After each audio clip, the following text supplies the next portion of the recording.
Hi everybody, I'm Mrs. Shirley and I'm the reading specialist at Jeffrey School.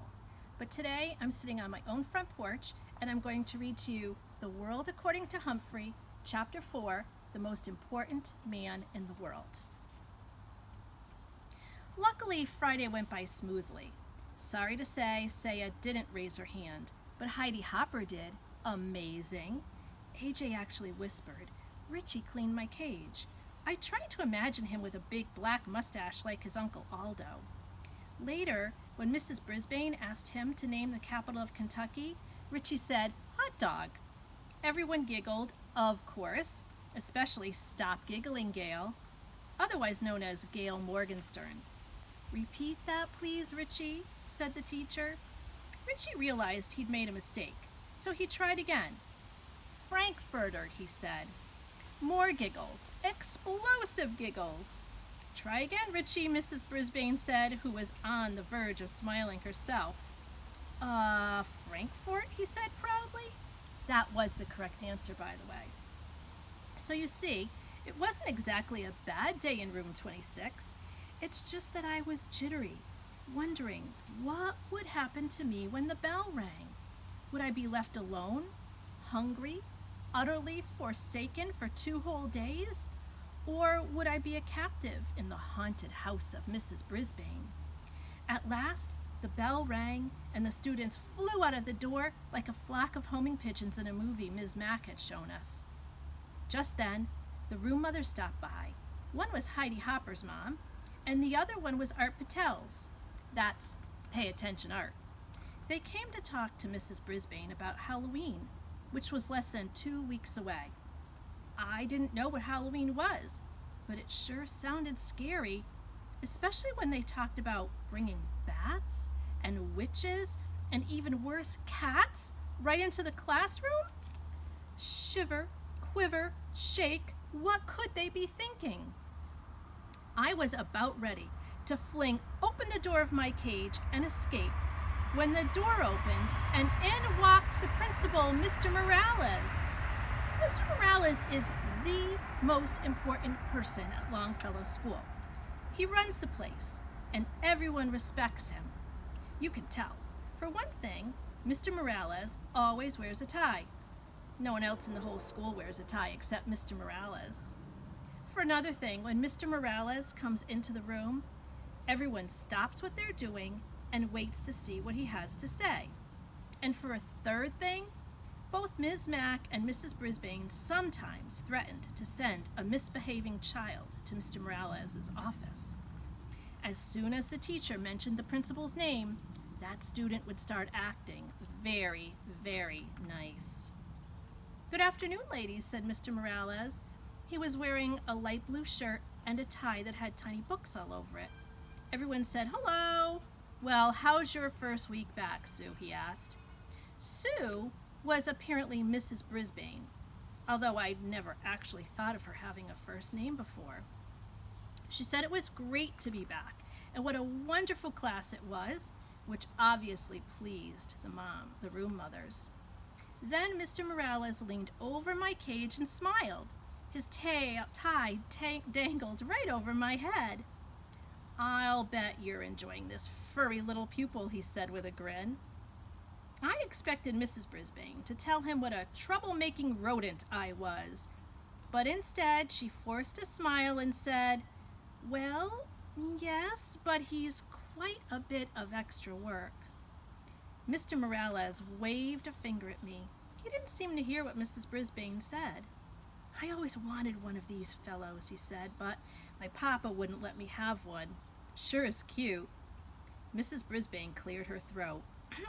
"Well, yes, but I'm afraid he's a little distracting. I was going to see if Mr. Kim in room 12 wants him." I was shocked. Luckily, so were the room mothers. "Oh, no! The children just love Humphrey," said Mrs. Patel.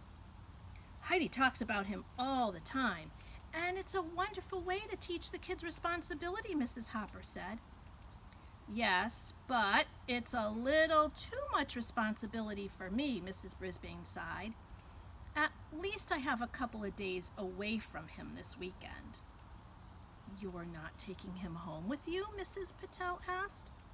Mrs. Brisbane backed away from the cage. Oh, no, it's out of the question. But Ms. Mack always took him home, said Mrs. Hopper. He'll be fine. He has plenty of food, Mrs. Brisbane answered, very, very firmly.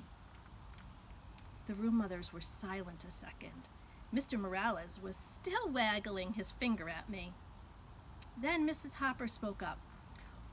Why don't the kids take turns bringing Humphrey home for the weekend? They can sign up. We'll talk to their parents and give them instructions. It will be a great experience. Some people may not want him, said Mrs. Brisbane. Squeak for yourself, Mrs. Brisbane. That's fine, said Mrs. Hopper. There'll be plenty who will. I think it's great, Mrs. Patel agreed. I'd take him today, but we're going up to the lake for the weekend. Oh, and I'd take him too, said Mrs. Hopper, but we're painting the house and the place is a mess. Next week for sure. Yes, I could do it next week, Mrs. Patel agreed. Mrs. Brisbane smiled a fake smile. So who's going to take him this weekend? The room mothers looked at one another. I could make a few quick calls, maybe the Rinaldis, Mrs. Patel suggested. Call, call, call, I squeaked. Suddenly, Mr. Morales stood up straight. I have a better idea, he announced. I'll take Humphrey home for the weekend. My kids will love him. Then, starting next week, you can have the students take turns. The three women were almost as surprised as I was. Don't worry, he'll be in good hands, Mr. Morales assured them. Well, I guess I would be. After all, I was going home with the most important person at Longfellow School. As he drove me to his house, Mr. Morales told me how he'd always wanted a hamster when he was a kid, but his dad always said they didn't need another mouth to feed. I argued with him, Humphrey. I said, Papa, I will feed him off my own plate. Then Papa said we'd have to buy a cage and stuff to put it in it, and I guess he was right, Humphrey. We couldn't afford it. He smiled a big smile, but not anymore. Now I'm the principal of my own school. I told you he was important.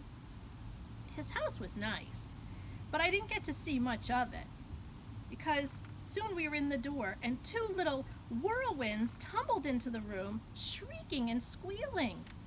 Quiet down now, you'll frighten the little fellow, Mr. Morales told them. He got that right. He introduced us. The little boy, who was about 5, was named Willie, and he kept poking his fingers through the wires of the cage. I was about to bite him, pure instinct, but then I remembered this is the son of the most important person at Longfellow School, so I didn't. And the little girl, who was about 7, was named Brenda. She kept sticking her face up against the cage and squealing. I tried squeaking back at her, but I don't think she heard me. Mr. Morales tried to quiet them down. He explained that I was a guest for the weekend and they had to treat me with respect. They didn't listen. A pretty lady rushed through the room, jingling her car keys. I'm late. I have a house to show. She glanced in my direction.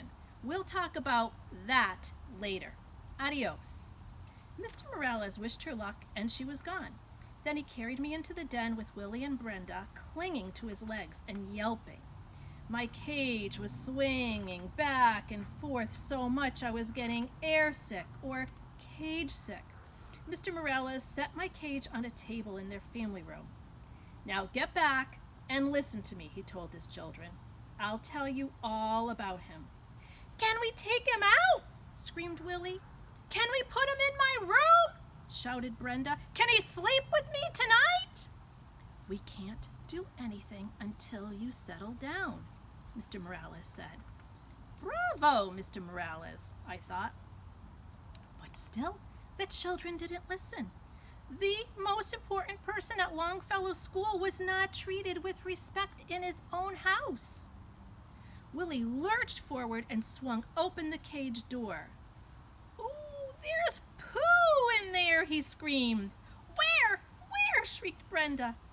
Willie pointed to my potty corner, which I thought was unspeakably rude of him. I want to hold him, said Brenda, grabbing me. She squeezed me so hard, I let out a squeal. Stop, said Mr. Morales. Put him back right now.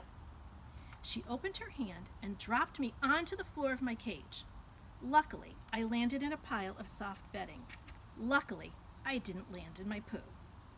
I was a little dizzy, but I heard Mr. Morales send Willie and Brenda to their rooms. I will not allow you to mistreat an animal. Upstairs, doors shut. No playing until I tell you you can, he said. Suddenly, Mr. Morales didn't look so important. He slumped down in the chair next to my cage and loosened his tie. Now you know my secret, Henry. At school, everybody listens to me. At home, nobody listens to me, he said. Mr. Morales looked tired, tired, tired. Above our heads came the sounds of thumping and bumping. It sounded as if the ceiling was about to fall in. They're bouncing on their beds, Humphrey. Not supposed to do that either, he said. He slowly rose and went to the stairway in the hall. Willie! Brenda! Stop that now, he yelled. Surprisingly, the thumping and bumping stopped. They listened, I squeaked when the principal sat down again. But the thumping and bumping began in a minute. I wish I knew what to do, he said. Some way to teach them a lesson. I nodded. A lesson is just what those children needed. And I was the hamster to teach them. Boys and girls, tip 4. Never, ever squeeze, pinch, or crush a hamster. And if it runs away, squeals, or mutters, leave the hamster alone. Bye.